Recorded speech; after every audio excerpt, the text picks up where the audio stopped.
It's time for the Kim Hammer Show, where you'll learn how your state government affects you, your family, and community. Here's Kim Hammer. Good Saturday afternoon. Hope you're having a great day and a beautiful fall afternoon after a rainy week. We appreciate you joining us here on the Kim Hammer Show. Got a pretty enlightening show today, especially dealing with current events around school boards and all the issues related to school boards between the elections that'll be coming up. Also, the letter that went out by the National School Board Association that kind of lit a firestorm.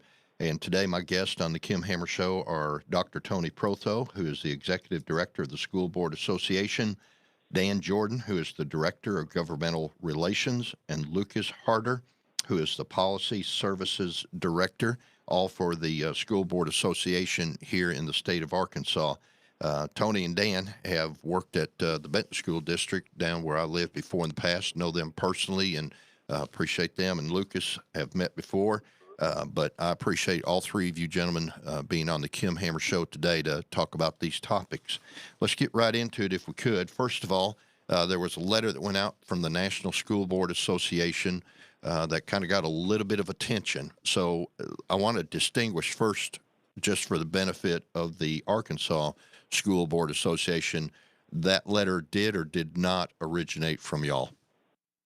No, sir, it did not. We knew nothing about the letter at the Arkansas School Board Association. We were not privy to the contents or that it was even going to be sent to President Biden until after it already hit the media.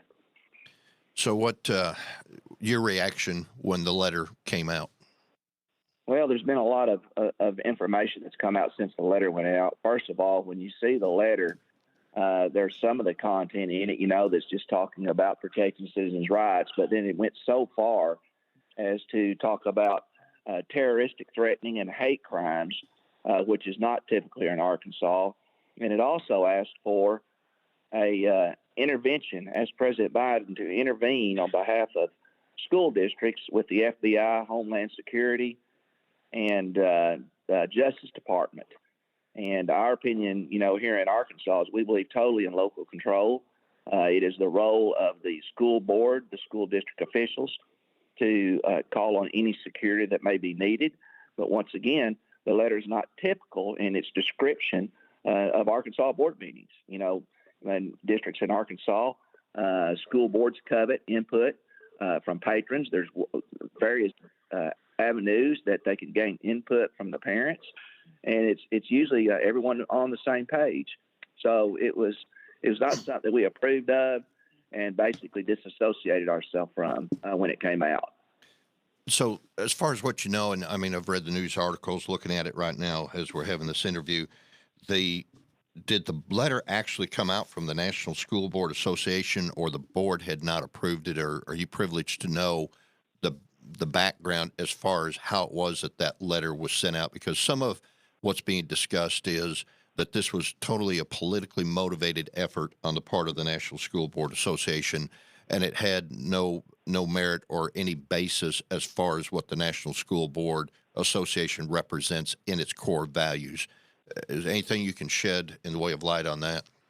Well, I don't know that I will ever know exactly how it came about, but I can tell you that the National School Board Association has many board members that are there and representatives from the 5 different regions in the United States. We have 3 representatives on the National School Board Association that are part of the voting body.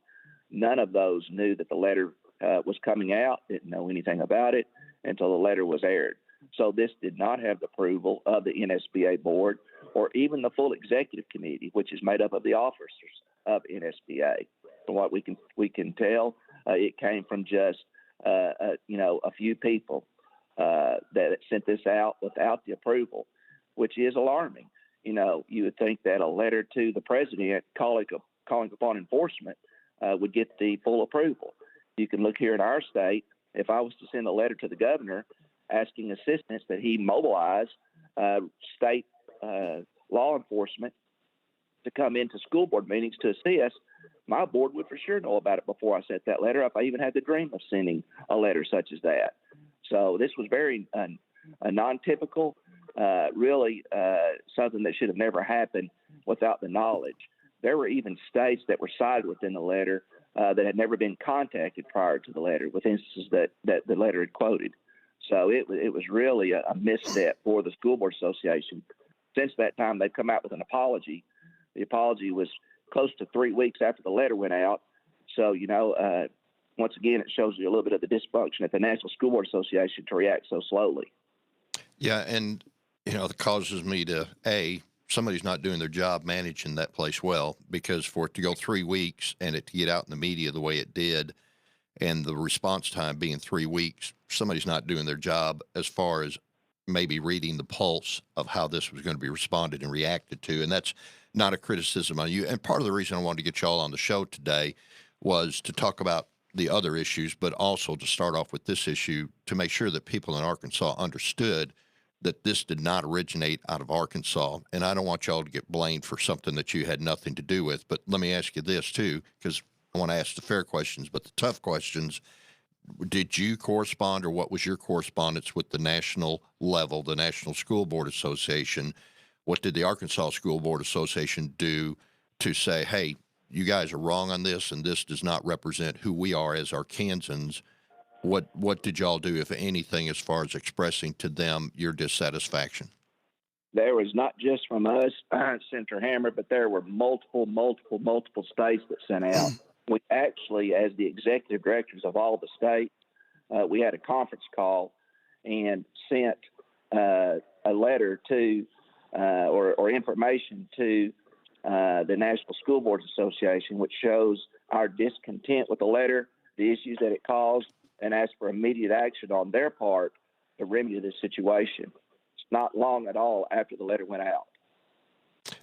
Do you know if anybody called for the resignation of the people that sent the letter out? Because if they did this without the board's approval, then you could understand, or I would look at it suspiciously and say the reason that this was done was politically motivated. It was not anything that was approved by the board. It was not anything that was known to the knowledge of the board. So process of elimination, you would have to think that there were ulterior motives, not necessarily good ones either, that motivated them to send out this letter without anybody's approval. Do you know if there's been any disciplinary actions toward those that sent the letter out that caused such the confusion and chaos that it did? No, sir, I do not know, not privy to that information. I do know that there was lots of discussions about resignations and dismissal of employees from this. I don't mind going ahead and saying a little bit more about this, Senator Hammer.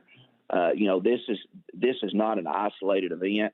There have been problems with the culture and governmental function of NSBA for many years.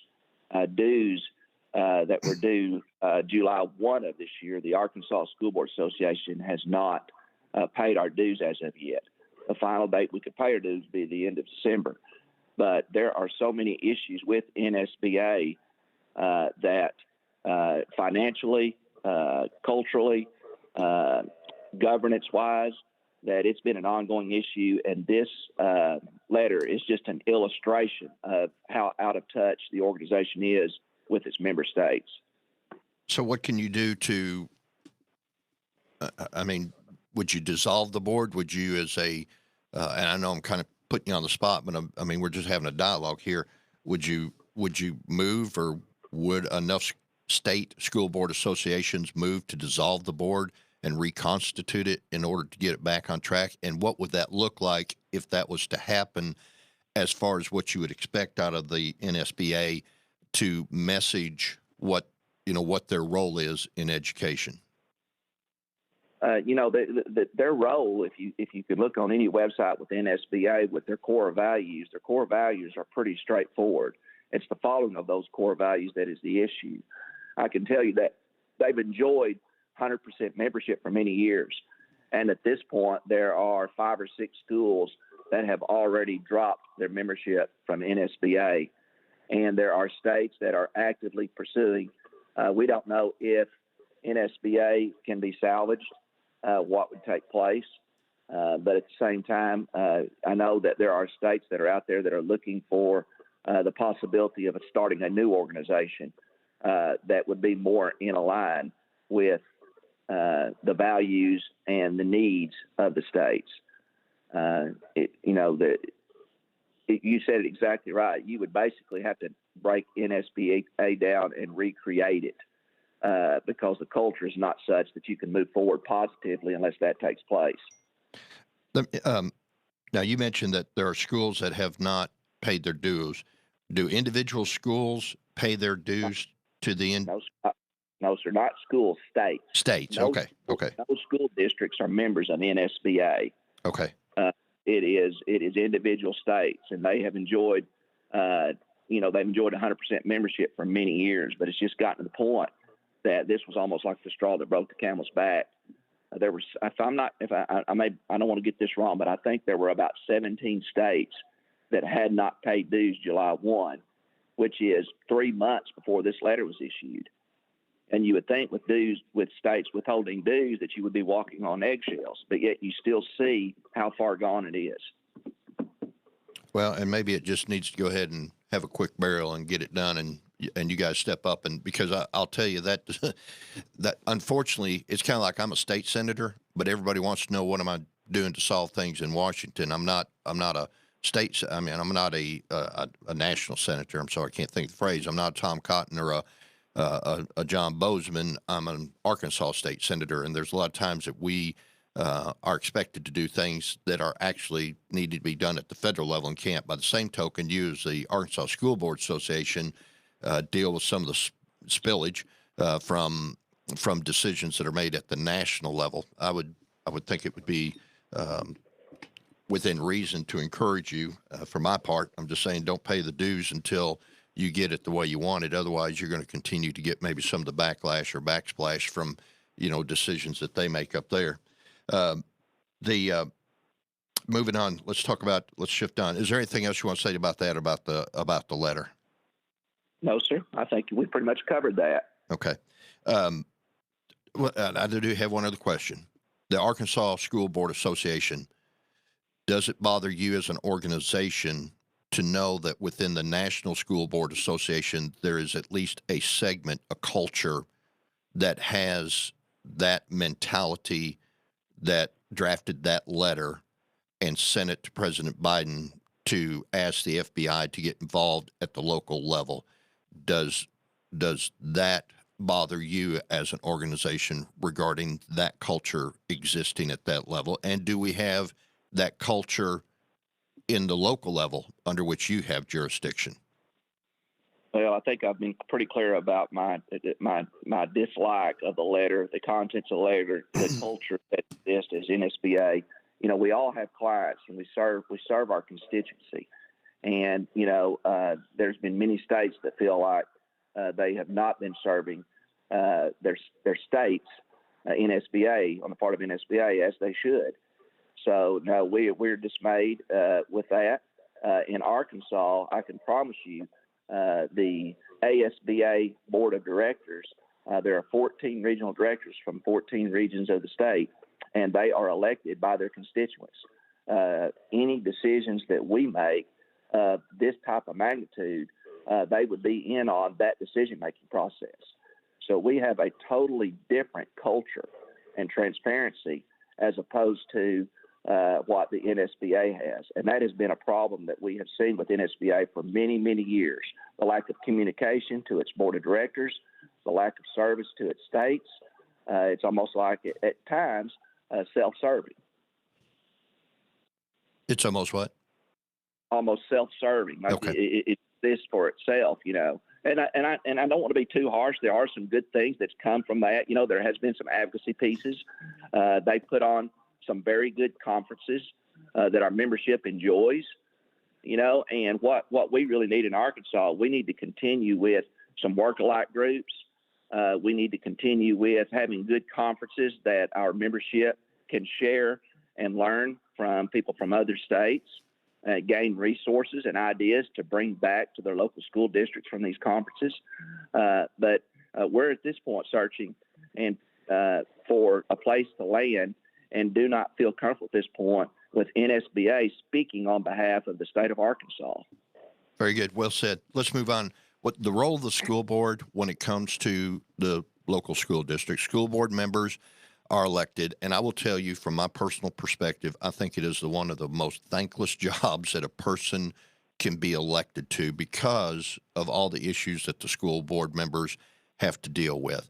And I commend anybody, good or bad, I commend anybody that would run for school board position because of the responsibilities that they have, but they also are in a position of influence and power over the direction of which a school can go. Talk about the role, any one of y'all, Tony, Dan, or Lucas, any one of y'all, talk about the role of the school board member and exactly how much power, how much responsibility do they have, both when it comes to the interaction of the day-to-day operations of the school and the direction that the school is going in, because there is a concern that some schools may be going, and I'm going to be very open, some schools are pushing toward a very liberal agenda with CRT and other things that have been very controversial in the last year. And then you have other schools that are holding what I would say a more conservative line and, are trying to keep those things out. Talk about the role of the school board members, how much influence they have in the day-to-day operations of the school, and what they can do within their power of elected authority to move a school in one direction or the other. I'll start. Some of the others might want to chime in. Lucas is really good on the laws, the powers, and the duties of the school board. But school board members are elected by the public. They're elected in one of two dates, in May or November during the primary or the general during those years. And then it's still in May and November, even in the years that there's not a primary or a general election, so that it's a set time. School board members receive absolutely zero pay for their job. They get reimbursed for travel that's out of their own pocket, things of that nature. But they don't make any money in Arkansas. Now, across the United States, there are other states where school board members do get paid a stipend or a monthly salary. The school board is in total charge, 100% of the direction of the school district. The school board sets policies that govern the entirety of the school district, which is the direction. It's the law of the land. From that, procedures and protocols are made for the administrative team to move forward. The school board approves all finances. They approve all curriculum. They are the conduit between the community and the school district. They're to make decisions on behalf of students' best needs. So the school board, being elected, they are at the top of the pyramid, totally in charge. I mentioned the firing, evaluation of the CEO in the form of the superintendent. The superintendent takes care of day-to-day affairs. School board members are not elected to make sure the pencil sharpeners are working and everything else. There are people that are paid to do that. But they will hear reports, approve finances, make directional decisions on behalf of the school district. That is their job. That's what they're elected for. And you mentioned about school board members are not paid. I think that's one of the reasons why I think people need to understand and take that in consideration when you're dealing with a school board member, because in the pecking order, the parents, I think their consideration, the students' consideration need to be at the top of the list. And then the school board members are elected by the parents or the citizens of the area that, they serve in order to navigate between the interest of the parents and the direction of the administration, that the school is going in. Sometimes that can create friction. And I'm going to say this, and let me ask you this. I don't know of a case, I'm not saying that it's not out there. I have been to school board meetings. I try to go to as many as I can. I can honestly say, and I've been to one where it was kind of a heated topic, but not a heated discussion. There's a big difference. You can have a heated topic, but that doesn't mean you've got to have an overheated room.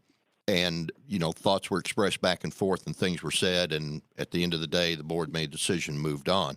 Are y'all aware of any situations in Arkansas where school board meetings have gotten out of hand to the level that you see some other school board meetings in other parts of the nation? Not at all. We've heard that there have been some heated debates.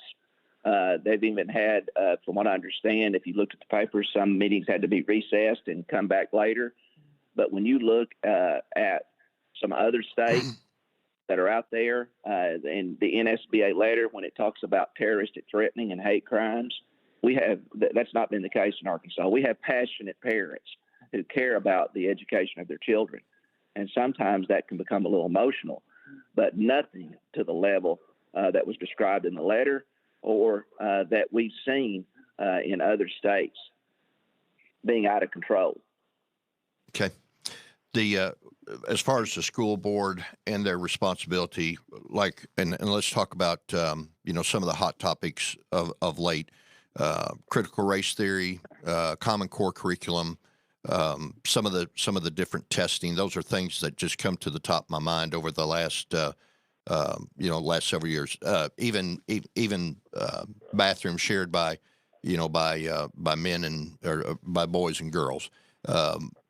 When you're dealing with those kind of issues, what authority does the school board have to step in and to say? Because at the state level, you have the committee that gets together every year, and they cycle, all the 7 main topics that go through, and they are the standards committee, and they're reviewing what's going to be taught, next year, say in social science or social studies, and then 1 year it's English, and so on down the line till they cycle through the 7.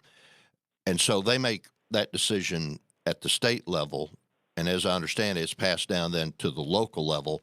What room does the school board have to say? And let's just say at the state level, we said, you're going to teach critical race theory, and that's the law. What authority does the local school board have to say, no, we're not, under the way it is now, without that being the law and with it being the law? How much authority does the school board have in deciding what curriculum actually gets taught in that local school? I'll answer this. I want Lucas to also weigh into this. He's the attorney that deals with a lot of this. So I'll go a step above that. Federal laws are passed that are there that our state, you, Senator Hammer, have to react to. They're passed at the federal level. It comes with federal funding. At the state level, when many laws are passed, they are attached to funding. And almost 100% of the school district funds and resources are coming through taxpayer base. Much of that taxpayer base, the first 25 mills, goes to the state, and then it's redistributed back to the schools.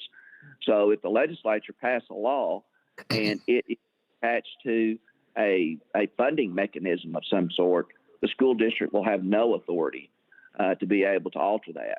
They can only work within the bounds of leeway that is not within state law.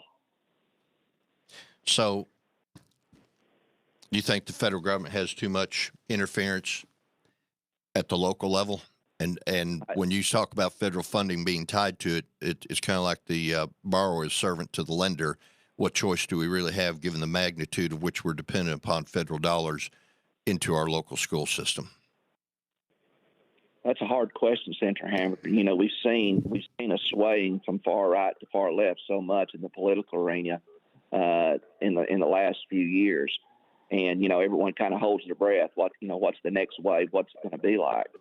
So it can, it's hard to have a cookie cutter approach for things in Washington that are going to be aligned with the values and the desires of a state in Arkansas versus a state in Washington or California or Oregon. So it's very difficult. The same thing happens at state level. State laws are passed. I have seen where laws are passed because of issues with one district, and it may affect other districts that are there as a byproduct. So yes, it can. There are times when laws that are there that are passed can have an adverse effect on school districts and the way that they operate, especially when it comes to the function of the school, the values of the school district, and the patrons that are having to deal with these laws. We had a big issue this past year with the mask mandate. And actually, I'm going to ask the question, but we're going to take a break. If you guys can hang on through the bottom, and just for the listening audience to know, we're going to have the members of the Arkansas School Board Association on, which right now I've got Dr. Tony Prothro, Dan Jordan and Lucas Harder.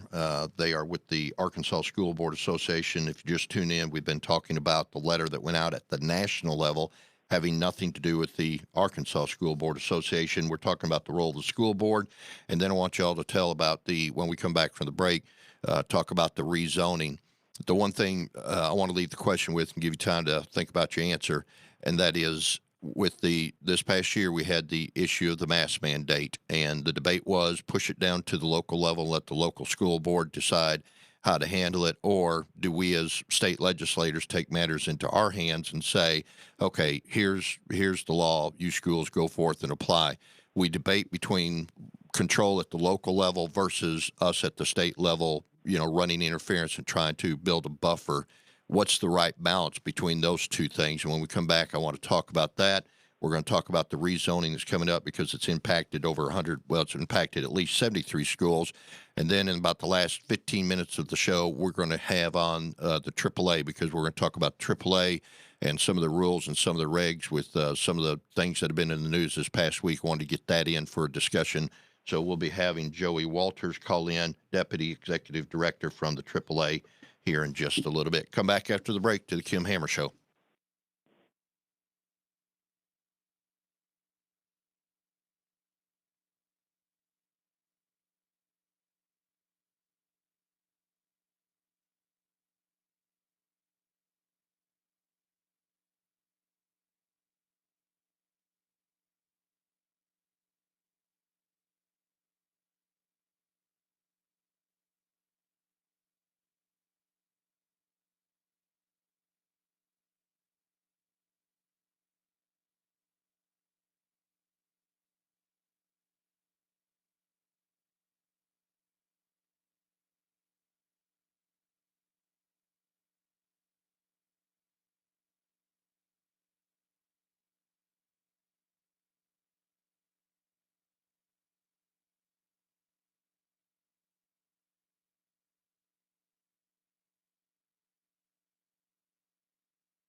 Welcome back to the Kim Hammer Show here on a beautiful Saturday afternoon. I've got Dr. Tony Prothro, Dan Jordan, and Lucas Harder, all affiliated with the Arkansas School Board Association, having a conversation about the letter that went out at the national level, that they didn't have anything to do with it. And then also we are in the process of talking about the role of the local school board. We're going to finish up our time with them, talking about this rezoning and the elections that are going to have to take place as a result of the census. And we're going to finish up the Kim Hammer Show today with Joey Walters, who is the Deputy Executive Director of the AAA, to talk about AAA a little bit with the events in the past week. All right, so to the question I left you with there, gentlemen, and that was, how much local control does the school board actually want versus us as a state legislative body saying, okay, we're going to do this and take that decision out of it? Where do y'all think that the break point is between the local control and that level? Well, I can give you some information on that. When this first came out, at the beginning of school, when this was being debated, and Judge Fox had the ruling that did away with the state law, or at least had an injunction on the state law to where it could not take effect, where it was taken out of the hands of the boards. We called around the state. And at that time, we had about 50% of our membership who felt like they should be able to make the decision. The other 50% were pretty much in the boat that this is something dealing with health and safety of students. We're definitely not professionals. The doctors are even on both sides of this on what is the correct procedure. And we feel like somebody within the health profession should be deciding this instead of us. As it progressed on, a few weeks later, we actually did a send-out poll, a survey, where they responded, not verbally, but we had documentation at that time to show everyone that answered. And it switched at that time to about 70% felt like they should have local control, with 30% still believing it should be residing at the state level. All right, very good. Let's move on, because I want to make sure to save time for what is, at least in my district, an issue of concern, because it impacts about 73 Wide. How many districts do we have? 200 and how many? 235. 235. So, this is right at a third of the school districts are impacted. And just a framework of what we're talking about, after each census every 10 years, there is a adjustment, if you would, to account for the minority populations that have moved in or out of the school district, and a election needs to take place of the school board. So that's kind of the initial open the door to the conversation. Lucas or Dan or Tony, whichever one y'all are going to talk about it, give the people the understanding of what is happening and why is it impacting 73 schools, and what is good or bad about that from your perspective. So the purpose behind this was to try and make certain there were, back in the late 80s and early 90s, there were several districts being sued for not meeting the compliance of the Federal Voting Rights Act of 1964. And so this was to provide a framework that districts would have to comply with in order to prevent them from being subject to lawsuits for not being in compliance with the statute. So this requires that after each census, if a district within their boundaries has a total minority population of 10% or more out of their total overall population, not their student population or their general district staff and student population, but overall population within the district boundaries of at least 10% minority, they're required to shift to at least having some, if not all, of their board members be elected through single member zones, so that you have a single member representing a portion of that district. That they have to choose between 5 zoned, 7 zoned, or 5 zoned with 2 at large. So you have, I believe it's 73 districts this year that were newly determined to have more than the 10% minority population. And so they would be going through that process to draw up their zones, determining how many zones want to have overall, especially if they were a 7-member board previously, whether they want to stay 7 zoned or if they want to shift to 5 zoned and 2 at large. So after, in addition to that, you have all of those that were previously, after one of a previous census, determined to have at least a 10% minority population. They will look at where population shifts have happened within their districts to try and re-equalize the population within each zone. And they will have to determine whether or not they have to update their zones in order to satisfy that requirement. One of the things that somebody said to me was they said, well, we don't have 10% increase of minority population in our school, and they were thinking that it was 10% as far as students in their school district, but it's 10% in the district which the school resides. It's not necessarily pupils in the school buildings, it's people in the voting district of the school. Is that correct? That's correct, and it's not an increase of 10%, it is just a flat 10%. So you could have had a district who in 2010, after that census, where they were at 7% minority population, and due to just general changes in their population, now have a 10.5% minority population. And so they would be required to go through this process, even though that was only a 3.5% increase, but it put them over a 10% overall minority population within their total population.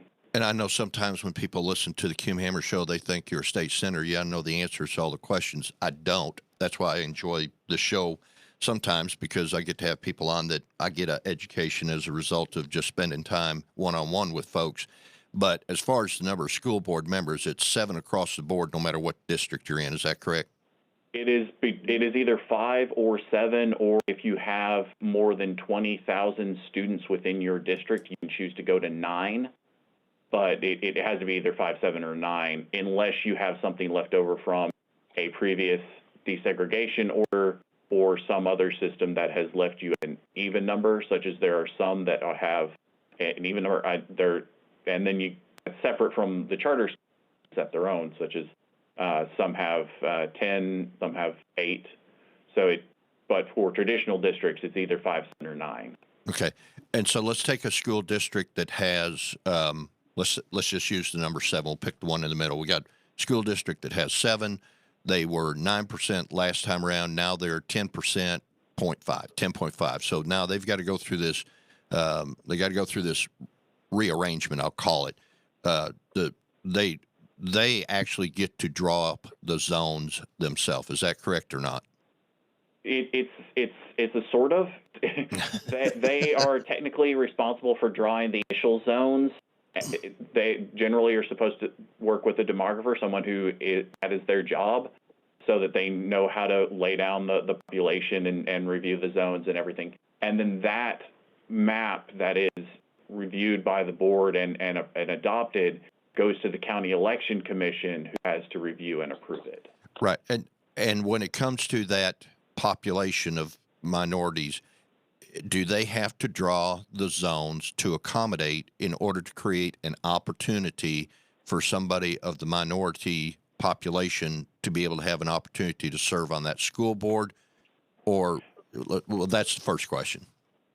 No, you are solely looking at the overall population of the district, and so you're trying to divide that so that each population has an equal or substantially equal population within their boundaries. So while they have to report out on the total racial makeup of each zone, they are not required to set up a majority-minority zone. Their ideal is to make sure that individuals in that zone get to vote for the candidate that they want to have elected. All right. So all 7 of those school board members in our illustration are going to have to, they're going to have to rezone. And what's the criteria for rezoning? I mean, how so you don't have a gerrymander map, and you got somebody involved in helping do this that's supposed to be the professional in doing that. But what are the guiding principles as to how that map comes out so as not to be gerrymandered or driven to benefit maybe some existing school board members over some other existing school board members? They are not allowed to break up census blocks. They're supposed to abide by geographical and other existing structures, such as the lines and those kind of things, similar to how when the city is dividing up their wards, it's supposed to take into account similarly situated and the like. So it's supposed to be, you look at, is this substantially equal in population? And if it's not, then why isn't it? And if it would be, we can't really get that because there's this lake here that no one lives in, but we can get it close if we take into the account of these kind of things. So that is how they're supposed to do that. Okay, so could it be possible then that of those 7, that when they do the rezoning, that it doesn't change to where a person area that they're currently serving does not change any at all, and would that person still have to run for that seat even though her zone may not have changed? That is a substantially complicated question given the existing legal precedent that is out there. Right now, especially if they are initially determined to be over the 10% minority population, there is AG opinion and law out there stating that they all would have to run unless the board was going to go to a 5-zoned and 2 at-large members, and then they can draw the 2 at-large members from their existing board members who would not up for election next year. But if they are previously having been determined to be over the 10% minority population, there is legal uncertainty as to exactly how that should be handled, with our understanding being that the safest legal position is that all board members are up, but their attorneys disagree on exactly how that would happen.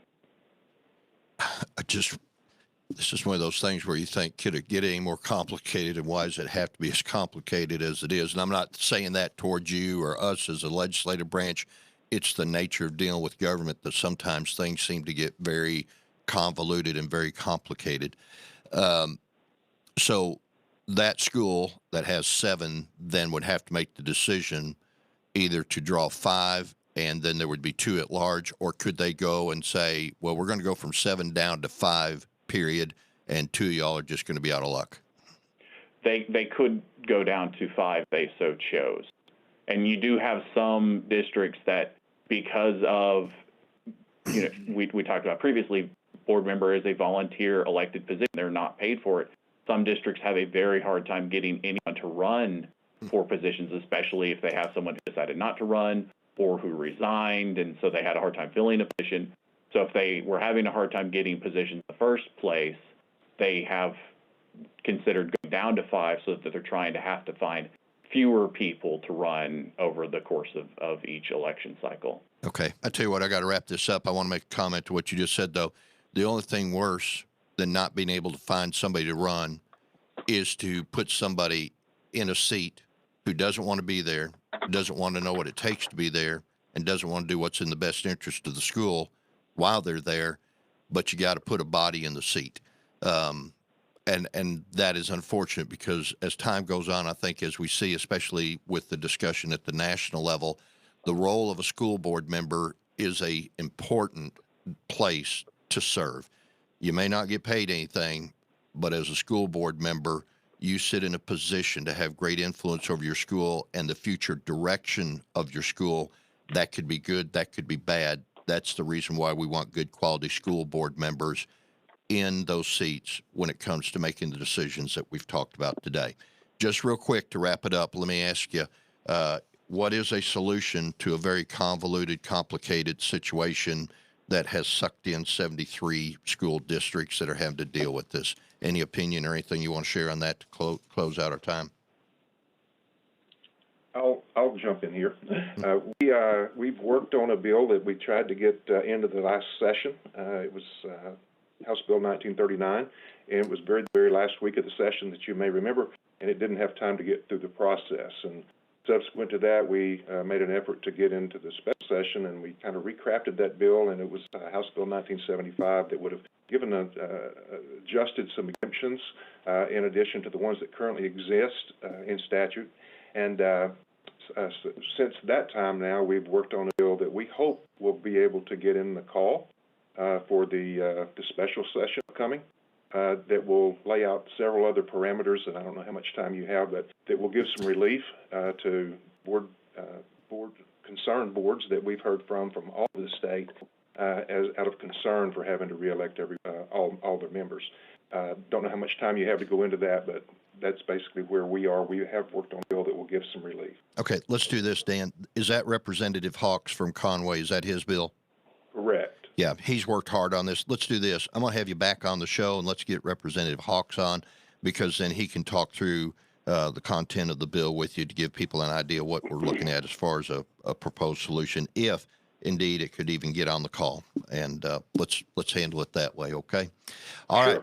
Very good, gentlemen. I appreciate y'all being on the Kim Hammer Show. I've got AAA coming on next to talk about some of the issues that are going on. Joey Walters, who's the Deputy Executive Director for the AAA, fixing to come on. But I want to thank Dr. Tony Prothro, Dan Jordan, Lucas Harder with the Arkansas School Board Association for being on the Kim Hammer Show and bringing some enlightenment to some current issues that are going on. Gentlemen, we'll circle back up, and I'll get you back on the Kim Hammer Show to talk about the content of that bill. But I appreciate you being on today.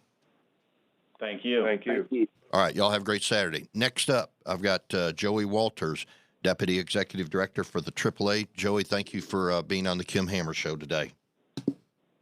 Thank you, Senator Hammer, for allowing us to come on today and visit with you. Very good. I think I got about 9 minutes to discuss the AAA, and it's been in the news this past week, and I know y'all can't talk about the details of that's been in the news because of ongoing discussions about it. But really what I wanted to maybe have you on the show to talk about is let's talk about the structure of the AAA, the governing body, if you would, of the AAA. And let me just give you an open mic to talk about some of the rules and some of the regs and the processes that you have in place as far as making determinations and decisions about all things related to, student athletes in Arkansas. Let's just kind of start with that open-ended question first. You bet, and we're like every other state association in the United States.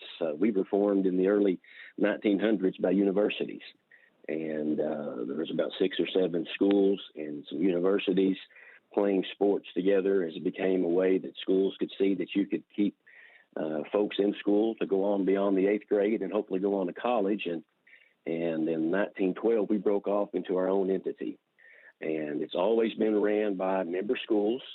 We're kind of set up in a way similar to a lot of organizations in states. We have 9, what we call them, activity districts. There's 9 regions across the state, and every school has a vote on the rules and a say on the rules. There's a big misconception that we make the rules here in our office in North Little Rock, but the rules are made by our member schools and have since the inception of the organization. So every activity district, their principals for every school and superintendents get together every spring in every one of those 9 activity districts. And at that time, they can propose any change of eligibility rules or a safety rule or anything like that. They can propose in their area. And if over 50%, a simple majority of those administrators in that area agree that that'd be a good rule to propose, then in August, all schools then get to vote on whatever rules come out of each activity district. So those activity districts have a really major role in the local governance. As an example, here in Central Arkansas, we're in Activity District 5, and being a large population, there's 4 board members, superintendents, one superintendent from Morrilton, Sean Holbrook, Lonnie Kassire from Poen, Mr. Golden from Malvern, and Steve Strachley, who's the principal at Little Rock Catholic. They represent on the board that particular activity district. And when they meet in the spring, they will, with their fellow members in that group, we used to meet at Brown's there in Benton forever before they had closed up. But we'll meet there every year as they do in the other areas to propose those rules. And then once they go in front of the governing body in August, a bylaw change takes a simple majority, but a constitutional change is a 3/4 majority or 2/3 majority, a little harder to get to. And those are usually things like classifications and so forth of schools. But, as they look at the rules that they would propose, they usually look at 5 main things within each area. Number 1 is the rule education-based, because we're education-based athletics and activities. What's the risk management? Is it safe? Is it feasible? Is it affordable for schools on the school's budgets? And is it something that can be done all across the state, no matter if you're rural or metropolitan, or if you're a 1A or a large 7A school? And then lastly, they want to make sure that it'll enhance, the experience. And it's not just athletics that they govern and make the rules for. It's also non-athletics, band, FFA, FBLA, all of those co-curricular organizations that have competitions would also fall underneath the umbrella of the Arkansas Activity Association. So that kind of gives you a little glimpse of how those rules are formulated and how they are, grassroots from each local area across our great state. Okay, let me ask you, how many board members do you have? Is it one board member from each one of the activity districts? No, it's based on population. Okay. So there's a formula used to determine, and that's why this Activity District 5 here in Central Arkansas has so many, because it's very populated. There's 4 or 5 counties, but there's 20 total board members, and there are 16 that are elected from the activity districts that I just mentioned. Okay. And then there's 4 that are at large that represent minority populations, including race, gender, and then we have a non-public school member on the board. So it's not only representative of the areas of the state, but also try to give everybody a voice at the table. Okay, let me ask you of the, and I've only got about 4 minutes left. And if you're willing to come back on, I had kind of a full show today. If you're willing to come back on, I'll get you rescheduled. But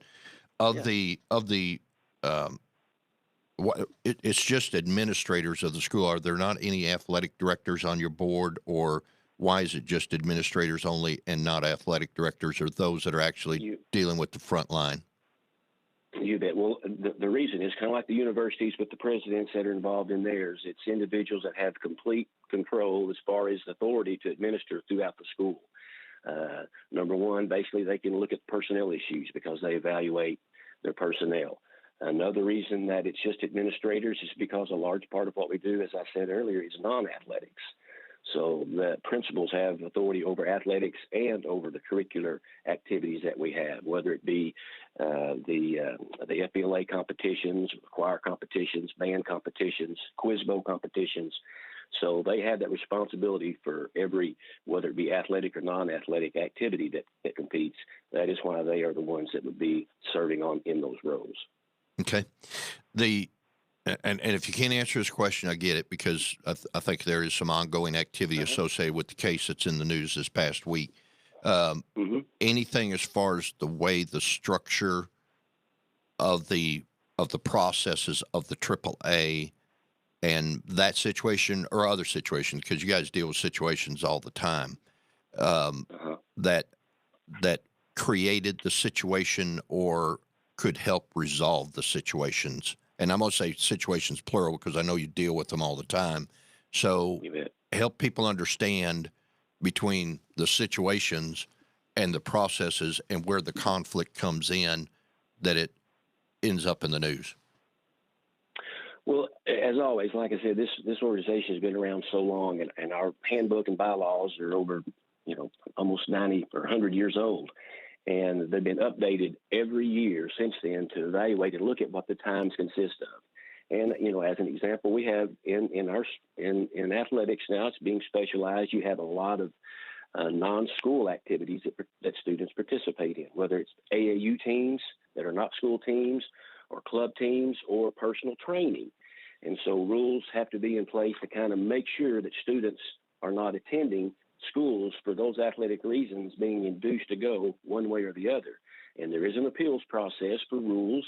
Every rule that we have, administrators can appeal through those.